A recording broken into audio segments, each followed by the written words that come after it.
Welcome to our channel, everyone. My name is Aman. I am a regulated Canadian immigration consultant.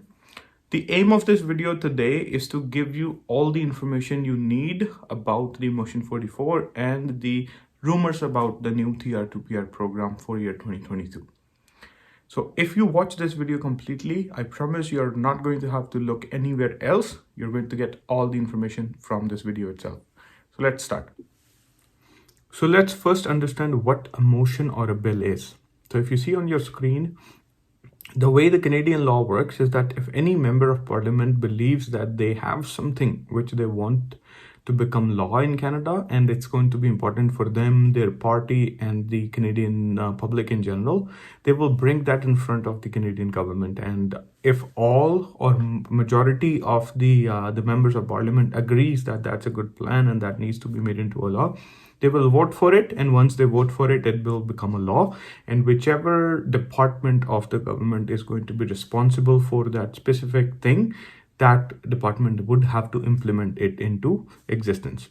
So in this situation, the member of parliament who is bringing this motion or bill to the parliament is Mr. Randeep Sarai, and he is a Liberal MP. Okay, so if you look at the screen, the most important things you need to understand is this motion or this bill is for providing permanent residency for temporary foreign workers. So there is a big misconception among people that if you're in Canada on a visitor permit, the Canadian government is going to give you permanent residency through this bill or this law. It's not going to happen.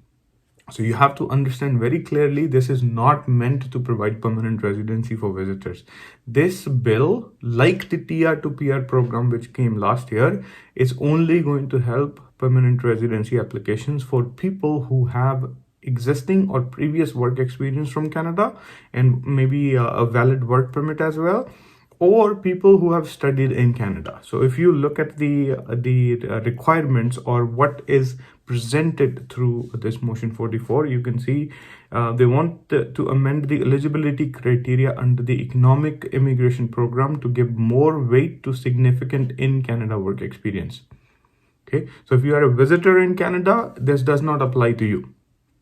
But if you are here on a work permit, if you have existing work experience in Canada, this is going to be something very important for you.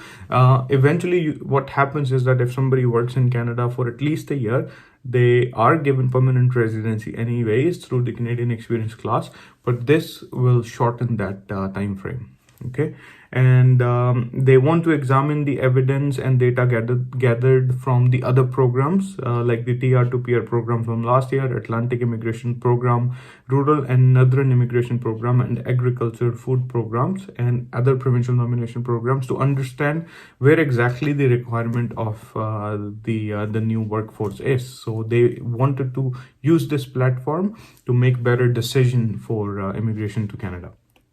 Okay, and they also want to incorporate the data on the labor markets and skill shortages to align policy on immigration selection with the persisting labor gap.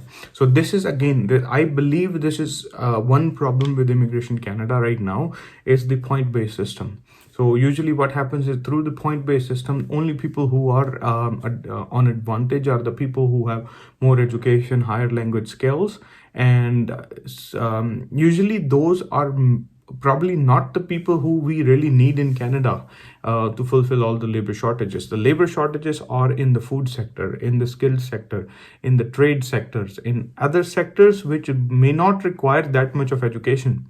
So the people we're bringing into Canada are filling in a pool where we already have a lot of people to do those jobs. So that creates a problem with the labor market as well, and people who are coming into Canada through permanent residency, through express entry systems, they're not really getting the jobs in Canada.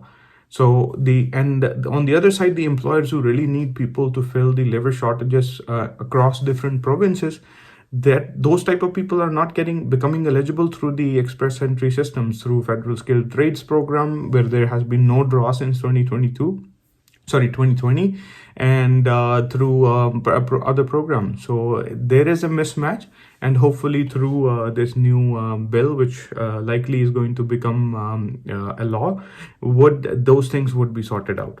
Okay, and again, they want to assess the ways to increase geographical distribution of immigration. Because what really happens eventually through the other programs is that majority of the people are getting concentrated into only certain provinces, and the other provinces where there is a real requirement for people, there are not enough people going into those provinces. So that also needs to be fixed. And another important thing which a lot of people need to understand is that the Canadian Parliament has already voted on this bill, and you can see out of the total 324 member of parliaments who could have voted for this bill, all 324 agreed and they voted yes for it, which basically means that this bill is eventually going to become a law because everybody has supported it.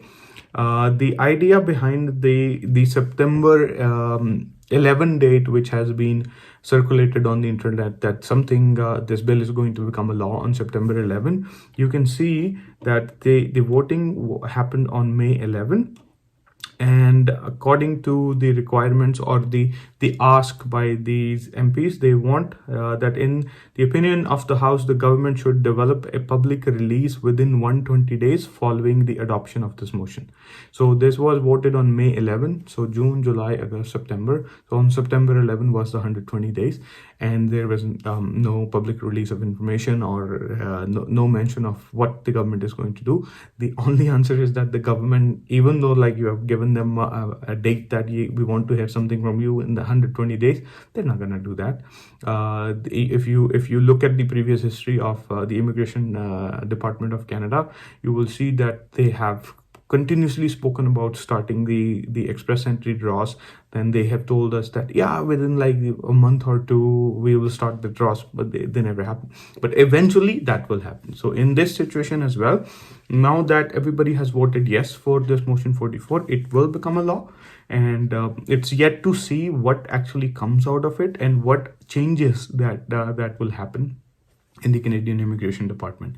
So one other important information you need to understand is that now they have changed the NOC codes as well, and there is going to be a differentiation between certain codes which were not eligible for permanent residency before. Now they're going to be eligible for permanent residency under the express entry system, and there has been a very strong pressure on immigration to make the express entry system move it away from a point-based system and make sure that it will give more weightage to the type of people who are required in Canada. So if your NOC code matches the skill shortages in Canada, hopefully the express entry system would be able to recognize that and give more weightage and more points to those people, so they will become the higher point when they people with the higher points in the pool. So eventually when they do the draws, people who are required in Canada would be selected rather than people who have more scores but are not really in the skill shortages. So hopefully just keep waiting, and as soon as something important comes up, we are definitely going to inform you. Not just me, everybody who is an immigration consultant would definitely bring this information out. But if you want to be ready for this program, there are a few things you need to understand.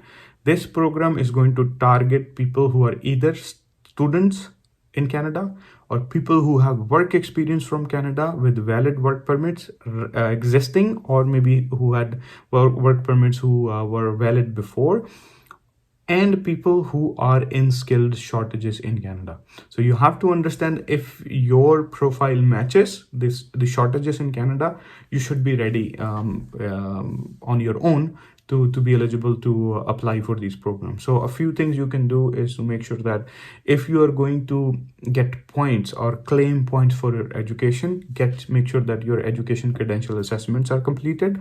If you want to claim points for your IELTS or language skills, which is going to be mandatory. A majority of the programs which are, regardless of what stream you use, they all require IELTS or language proficiency for IELTS or French.